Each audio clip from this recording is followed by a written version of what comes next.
Thomas Miller had spent 15 years analyzing patterns in intelligence data, but nothing had prepared him for the pattern that emerged on his screens that rainy Tuesday evening.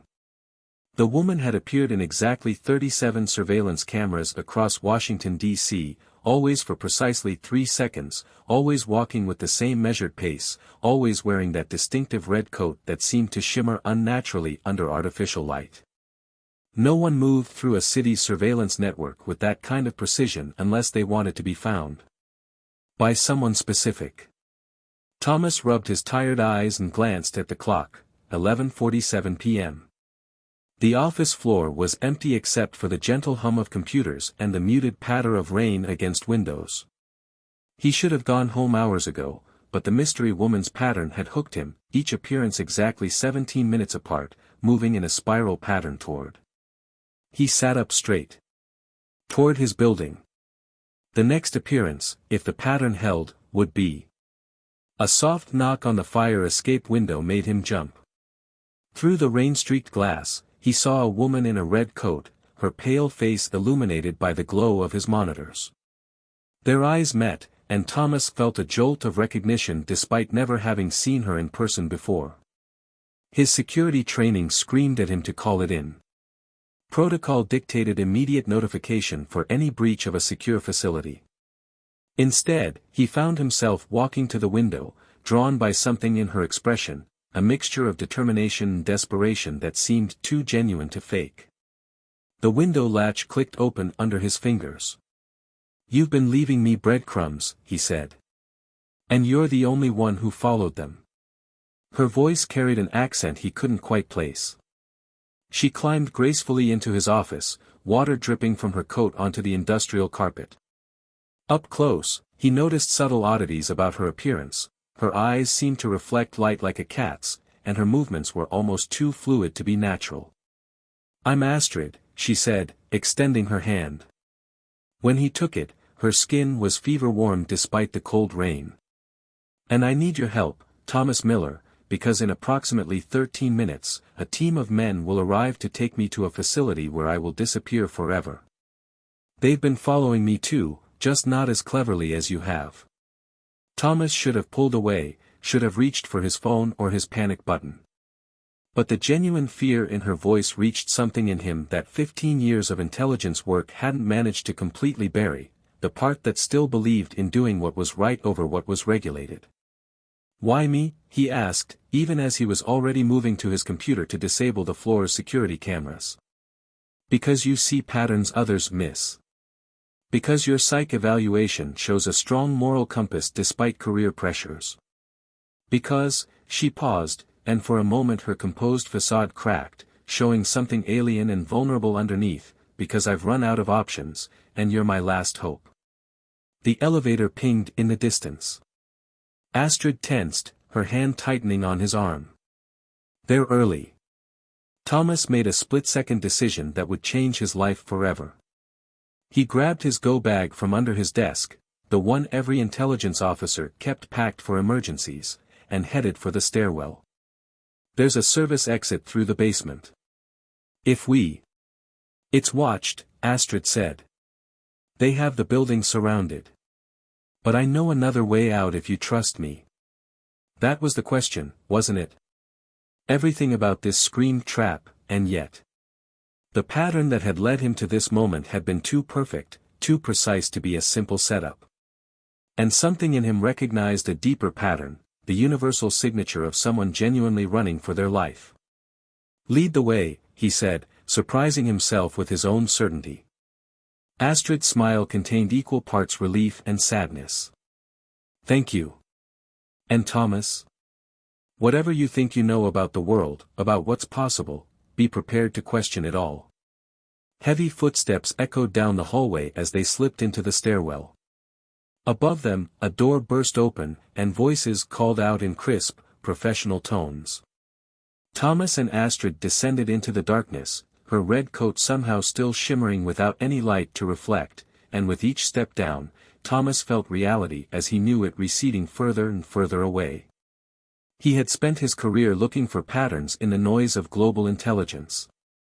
Now he was part of a pattern he didn't yet understand, running from his own government with a woman who moved like liquid mercury and whose eyes reflected the dark like stars. Whatever truth lay at the end of this pattern, Thomas knew with absolute certainty that nothing in his life would ever be the same again. The safe house wasn't much, a studio apartment above a 24-hour laundromat in Baltimore, but it was off the grid and paid for in cash. Thomas watched Astrid pace the small space, her movements carrying that same unsettling fluidity he'd noticed before. After 48 hours on the run, her perfectly maintained composure was finally starting to crack. "You haven't slept," he observed, tracking her movement. Neither had he, running on coffee and adrenaline, but she showed no signs of fatigue. Another oddity to add to his growing mental list. "I don't," Astrid caught herself, then sighed. "No, enough deception. I don't need to sleep, Thomas. Not the way you do." The admission hung in the air between them. Through the thin walls, they could hear the rhythmic tumbling of dryers downstairs, a mundane counterpoint to the strangest conversation of Thomas's life. "What are you?" he asked quietly, already suspecting the answer but needing to hear it. Astrid stopped her pacing and faced him. Then, slowly, she held up her hand. Her skin began to shimmer, like her red coat had that first night, but this time the shimmer spread, deepened, transformed. Her fingers elongated slightly, her skin taking on an opalescent quality that seemed to shift colors in the dim light. "I am a scout, from what you would call the Andromeda Galaxy," she said, her voice carrying a subtle harmonic quality it hadn't before. "My true name is unpronounceable in your language." Astrid was close enough. Thomas stood perfectly still, his analyst's mind cataloging every detail even as it reeled from the implications. "A scout for what?" "My civilization is running," she said, letting her hand return to its human appearance. "We detected something coming, something that devours entire galaxies. We've been searching for suitable worlds to evacuate to, sending scouts ahead to assess compatibility with native species." The pieces clicked into place in Thomas's mind. "The government team hunting you, they know what you are. Some of them. There's a division within your intelligence agencies that has known about us for decades. They've been cooperative until now." Astrid's expression darkened. "But they don't know about the darkness coming. That information was classified, even from most scouts. I only learned of it by accident." Thomas moved to the window, checking the street below out of habit. "Still clear. Why tell me? Why risk everything to warn us?" "Because I spent 6 months studying humanity before making contact," Astrid said, moving to stand beside him. "I saw your art, your music, your resilience. My mission was simply to assess Earth's viability for colonization. We would have come in force, given your leaders an ultimatum, surrender territory or be conquered." She touched the window glass, her fingertips leaving faint luminescent traces.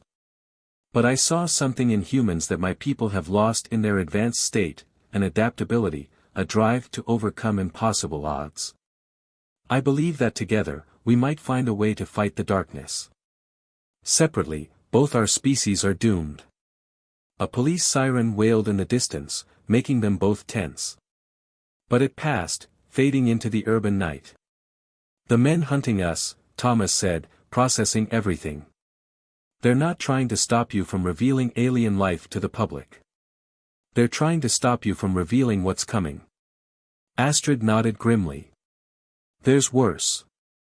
In my last communication intercept, I discovered that certain elements within your government have already made a deal. When my people come, they'll help facilitate the takeover, in exchange for guaranteed spots among the survivors. Billions would die in the process." Thomas felt sick. He'd seen corruption in his work before, but never on this scale. "How long?" "Until your people come, until this darkness arrives. The evacuation fleet will reach Earth in approximately 13 months. The darkness." She shivered, an oddly human gesture. "Perhaps 30 years. But time works differently around it. It could be sooner." The dryers downstairs clicked off, leaving them in sudden silence. Thomas looked at Astrid, really looked at her. Behind her human disguise, he could now see subtle signs of her true nature, the too perfect symmetry of her features, the way she never quite seemed to breathe in a natural rhythm, the depths in her eyes that hinted at centuries of knowledge. "What's our next move?" he asked, surprising himself with how easily he'd moved from "you" to "our." "There's evidence of the conspiracy, files, communications, physical proof of both my people's existence and the government's betrayal.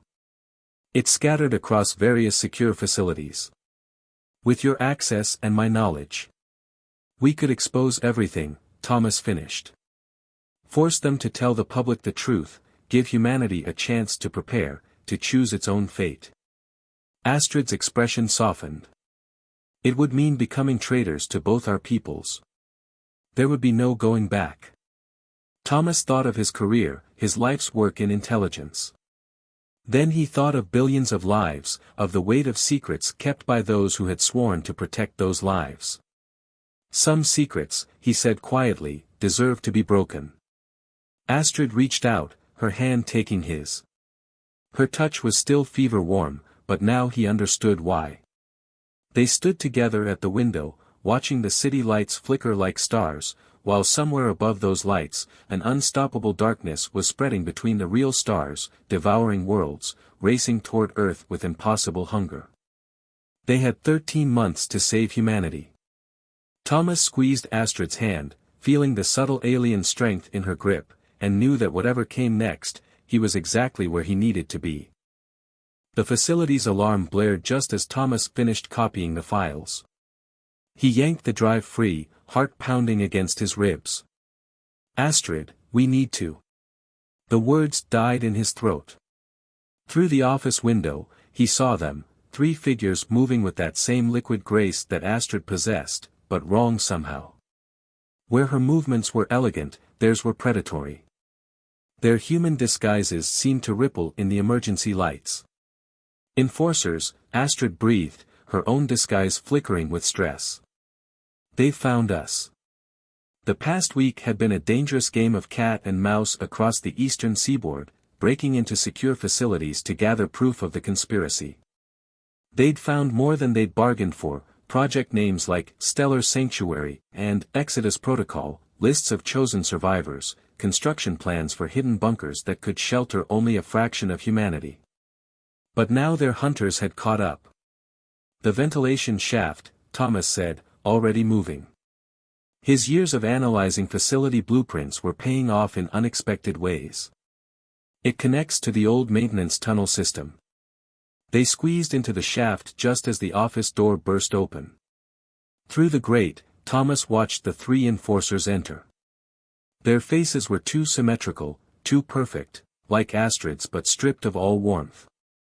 One of them spoke, the words carrying that same harmonic quality he'd heard in Astrid's true voice, but harsh and grating. "They know," Astrid translated as they crawled through the dusty shaft. "They're saying I've broken our highest law by revealing the darkness to a lesser species." She said the words with disgust. "They still think humanity is nothing but animals to be displaced." They emerged in the maintenance tunnel, decades of dust coating the concrete walls. Their footsteps echoed no matter how quietly they moved. "We're not getting out through the entrance," Thomas said, checking the blueprint he'd memorized. "They'll have it covered." "No," Astrid agreed. "But I've learned a few things about your world's infrastructure." She placed her hand against a junction box, and for a moment her disguise fell away completely. Thomas caught a glimpse of swirling patterns of light beneath translucent skin before the box sparked. Emergency lights flickered and died throughout the tunnel system. In the darkness, Astrid's true form cast a faint bioluminescence. "They'll expect us to go up," she said. "So we go down." They descended through the maze of tunnels, the sounds of pursuit growing more distant. But Thomas couldn't shake the feeling that they were being herded. His analyst's instincts were screaming that this was too easy. He was right. They rounded a corner and found themselves facing Director Patricia Walsh of the National Security Agency. She stood flanked by 4 agents, their weapons trained on Thomas and Astrid. "I'm disappointed, Miller," Walsh said, her voice carrying the weight of authority he'd respected for years. "You were one of our best analysts. You could have been part of humanity's salvation." "You mean part of humanity's betrayal," Thomas shot back. "I saw the lists, Director. 300,000 chosen to survive. Billions sacrificed. Better some than none," Walsh replied. "The aliens are coming whether we cooperate or not. At least this way, we preserve something of our species, our culture. While you hide in your bunkers." Thomas felt Astrid tense beside him, sensing something he couldn't. "How did you even find us?" Walsh smiled, but it didn't reach her eyes. "We've had our own agreement with the enforcers for months. Did you really think you were the only ones who could work across species, Miss Astrid?" The tunnel temperature seemed to drop. Astrid's disguise flickered again, but this time Thomas sensed it was from anger rather than stress. "You're working with them. They'll destroy everything." "They'll save those who matter," Walsh corrected. "Now, hand over the drive and surrender. There's still a place for both of you in the bunkers. Your skills are too valuable to waste." Thomas felt the drive burning in his pocket, heavy with the weight of billions of lives. In it was proof not just of alien life, but of the greatest conspiracy in human history. Proof that could tear down governments, expose collaborators, and give humanity a fighting chance to face the truth together. He took Astrid's hand, feeling the subtle difference in her alien anatomy. "Director Walsh," he said carefully, "go to hell." Everything happened at once. Astrid's free hand touched the wall, sending a surge of energy through the tunnel's electrical system. Sparks showered from every junction box and light fixture. In the chaos, Thomas caught a glimpse of the enforcers appearing behind Walsh's team, their disguises falling away to reveal their true forms. But he and Astrid were already moving. She pulled him into a maintenance shaft he hadn't even noticed, her bioluminescence lighting the way. Behind them, human and alien voices mixed in a cacophony of anger and pursuit. They emerged into a subway maintenance bay, the tracks stretching endlessly in both directions. Astrid's luminescence dimmed, leaving them in near darkness.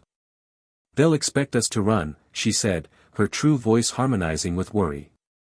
"Both sides know all our patterns now." Thomas squeezed her hand, feeling the subtle pulse of energy beneath her skin. "Then it's time to change the pattern. No more running and hiding." He pulled out the drive. "We have proof now. Proof of everything. Time to take the fight to them." Astrid's true form glowed brighter for a moment, her alien features arranging themselves in what he'd learned to recognize as a smile. "You know they'll throw everything at us. Both sides. We'll be facing the full force of 2 civilizations." In the distance, they could hear boots on metal and the distinctive sound of alien energy weapons powering up. Thomas thought of the billions of lives in the balance, of the charts and graphs he'd seen showing the systematic plan to cull humanity down to a manageable population. "Then let's hope your people were right about humanity's adaptability," he said. "Because we're about to put it to the test." They ran into the darkness of the tunnel, but this time they weren't fleeing. They were charging towards something bigger than themselves, bigger than their species' differences. Behind them, human betrayers and alien enforcers converged, all seeking to maintain the lie that would doom humanity. But Thomas and Astrid had the truth. And they were done hiding it. The mountain facility loomed before them, its silhouette stark against the Montana night sky. Thomas and Astrid lay prone in the snow, watching the patrol patterns of the guards. After 3 weeks of staying ahead of their pursuers, they had finally tracked down the location of the ultimate evidence, proof not just of the conspiracy, but of the darkness itself. "The observatory data is in there," Astrid whispered, her breath not forming clouds in the cold air like Thomas's did. "Astronomical readings that tracked the darkness's path through distant galaxies. Your scientists recorded it without knowing what they were seeing, but combined with the classified reports we stole. It'll prove everything, Thomas finished. He turned his head to look at her, noting how the starlight seemed to pass straight through her translucent skin when her disguise occasionally flickered. Over the past weeks, she had grown more comfortable letting her true form show when they were alone. You're sure about the timing? The facility runs on a rotating shift schedule. In 17 minutes, there will be a 3-minute gap in the patrol pattern. She pointed to a service entrance half hidden behind a generator. That door has an electronic lock connected to their internal network. I can interface with it, but it'll leave you vulnerable while you do, Thomas said, understanding. He'd seen her interface with technology before. It required her to drop her disguise completely and left her in a trance-like state. I'll watch your back. They made their way down the slope, using the techniques they'd perfected over weeks of infiltrations. Thomas still marveled at how naturally they worked together, his human intuition and training complementing her alien abilities in ways that made them far more effective than either would be alone. At the door, Astrid pressed her hand against the electronic lock and closed her eyes. Her human disguise melted away, revealing her true form, a being of translucent tissue and swirling bioluminescence, patterns of light flowing through her body like liquid stars. Thomas kept watch, his breath caught as always by her alien beauty. The lock clicked open just as a shout came from above. Thomas spun to see a guard pointing down at them, reaching for his radio. Without hesitation, Thomas drew the stunner they'd stolen from an enforcer and fired. The guard dropped silently into the snow. Inside, quick, he hissed, half carrying Astrid's still transforming form through the door. They'd learned the hard way that she needed a few seconds to recover after interfacing with human technology. The incompatibility between systems caused her something like mental feedback. They made it to a storage closet just as boots thundered past in the hallway. Thomas held Astrid as her form solidified, her luminescence dimming as her human disguise reasserted itself. She leaned against him, her alien heart beating a complex rhythm against his chest. The astronomical data, she murmured. It's close. I can sense the servers. Thomas checked his watch. We have maybe 10 minutes before they find the guard. How are you feeling? I'm fine. She straightened, but didn't pull away from him completely. Something had been changing between them over the weeks, a growing awareness that went beyond their mission, beyond their species differences. Thomas, if we succeed, if we expose everything, we'll deal with it, he said firmly. Together. She touched his face with fingers that were slowly becoming more human-looking.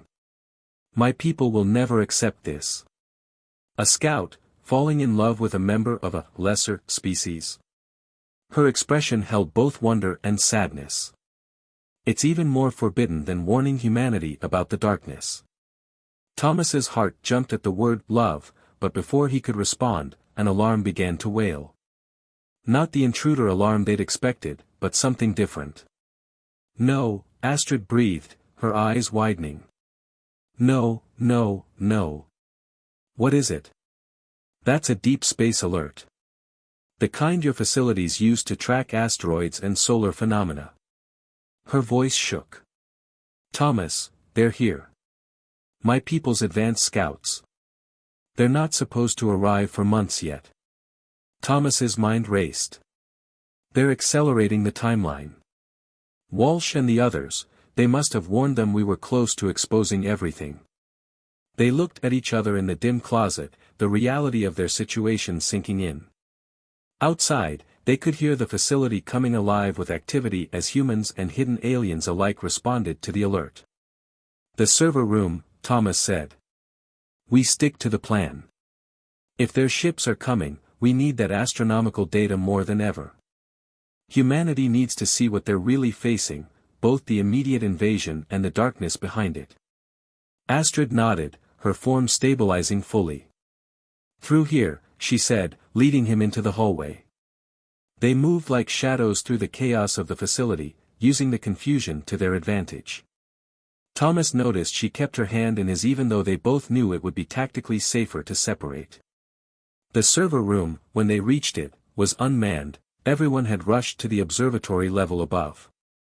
Astrid interfaced with the system while Thomas downloaded everything he could find. Star charts, gravitational anomaly readings, radiation patterns, years of data that, when combined with their other evidence, would show the approaching doom in undeniable detail. "Thomas," Astrid said softly as the download completed. "Whatever happens next, I need you to know." He turned to her, seeing past her human disguise to the alien soul beneath, a soul he'd come to know better than any human he'd ever met. In her eyes, he saw the same fear and hope and impossible love that he felt. The facility's lights suddenly went red, and a new alarm joined the first. "Alert, alert," an automated voice announced. "Multiple objects entering atmosphere. All personnel report to secure stations immediately." Astrid's hand tightened in his. "They're coming. My people. Everything we've done, everything we've gathered, it all comes down to the next few hours." Thomas pulled her close, feeling the strange wonderful complexity of her alien form beneath its human appearance. "Then let's make them count." They ran from the server room, clutching the final piece of evidence that could save humanity. Above them, through the facility's reinforced windows, the night sky had begun to burn with the entry trails of alien ships. The end game was beginning, and the truth they carried would either save two civilizations or doom them both. Thomas and Astrid ran together, no longer just human and alien, but something new, something that might just prove both their species wrong about the impossibility of true understanding between different worlds. Behind them, alarms wailed a warning of invasion. Ahead lay either salvation or destruction for all they held dear. They had the evidence. Now they just had to survive long enough to use it. The broadcast center of the global news network should have been impossible to infiltrate. But as Thomas had learned over the past months, impossible meant something different when you had an alien partner who could interface with any electronic system, and when you were running out of options. "Security systems disabled," Astrid announced, her true form glowing briefly before she re-established her human disguise. Outside the window of the control room, dawn was breaking over New York City. It would be the most important sunrise in human history, one way or another. "How long?" Thomas asked, connecting their drive to the broadcasting equipment. Above them, visible through the wall-to-wall windows, alien ships hung in the morning sky like angular stars, the advance fleet that had arrived hours ago. "For minutes until I can't hold the security override. Maybe less if the enforcers realize where we are." Astrid's hands moved over the controls with practiced efficiency. They had rehearsed this a dozen times, knowing they would only get one chance. "The signal will reach every major network, every streaming service, every connected device." Thomas nodded, trying not to think about the impossible odds stacked against them. Director Walsh and her conspirators would be scrambling to stop them. The alien enforcers would be closing in. And somewhere up there, the main invasion fleet was approaching, carrying with it an ultimatum that would doom billions. "Transfer complete," he announced. "Starting broadcast sequence." "I wouldn't do that if I were you." They spun to find Director Walsh standing in the doorway, flanked by two enforcers in their human disguises.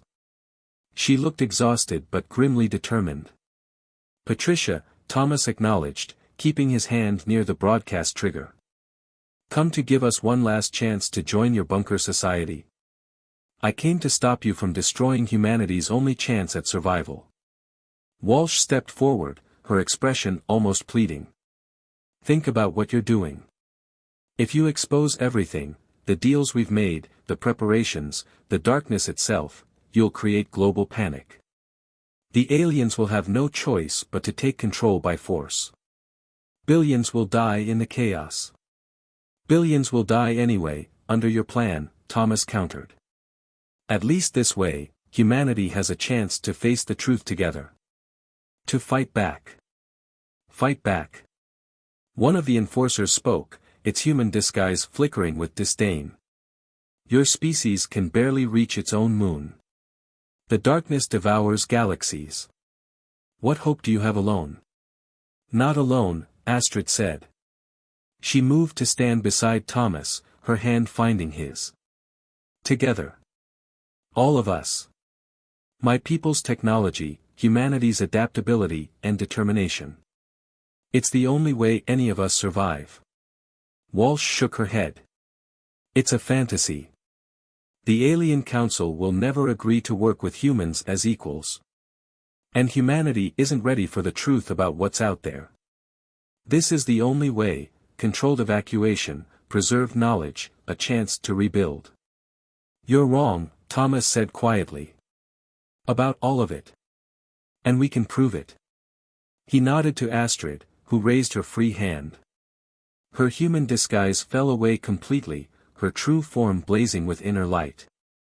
The enforcers stepped back, startled by her willing exposure. What you call impossible, Astrid said, her harmonic voice resonating with emotion, I've seen achieved. A human and an alien, working together, succeeding where both species failed alone. If we can do it, billions more can too. The darkness comes for all of us, Thomas added. Earth, Andromeda, every galaxy in its path. We can only face it together, as equals. No more secrets. No more divisions. Walsh's hand moved to her weapon. I can't let you. The broadcast trigger clicked under Thomas's finger. Across the city, across the world, every screen flickered. The evidence they had gathered began to play: classified files, astronomical data, recorded confessions, and finally, undeniable proof of both the alien presence and the approaching darkness. Truth, pouring out into the world like a cleansing flood. Too late, Thomas said softly. The enforcers moved with liquid grace, but Astrid was faster. Energy pulsed from her true form, shorting out their disguised generators. In their natural state, they were like her but darker, their bioluminescence a cold blue. Walsh raised her weapon, then froze as she saw what was happening outside. The alien ships were descending. But not as invaders. What? Walsh breathed. What did you do? We didn't just gather evidence of the conspiracy, Astrid said. We sent proof to my people too. Proof that humanity could be more than a species to be conquered. The ships coming down now. They're diplomats, scientists, warriors, all those who believe as I do that our only hope lies in cooperation. Through the windows, they watched as the ships touched down in cities across the globe. No weapons fired. No panic in the streets. Instead, millions stood witness as the truth revealed itself in the morning light. It won't be easy, Thomas said, watching Walsh lower her weapon as the reality of her failure sank in. There will be fear, resistance, chaos. But facing it honestly, together, is our only choice. The enforcers looked to each other, then to Astrid. The council will not be pleased, one said. The council will adapt, Astrid replied. As we all must. More ships were appearing in the sky, the main fleet arriving to find their invasion plans obsolete. Above them all, invisible but no longer unknown, the darkness continued its patient approach through the cosmos.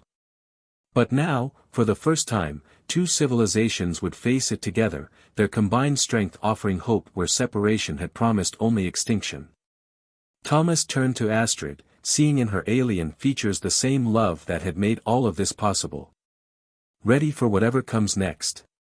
Her bioluminescence pulsed with affection and determination. With you? Always. As dawn broke over a changed world, Thomas and Astrid stood together, no longer running, no longer hiding. They had chosen truth over safety, unity over division, love over fear. In doing so, they had given both their peoples a chance not just to survive, but to become something greater together. Outside, the sun rose on the first day of a new age for two civilizations. The truth was out. The real work was just beginning. And somewhere in the vast darkness between the stars, an unstoppable force was coming. But it would no longer find its prey divided.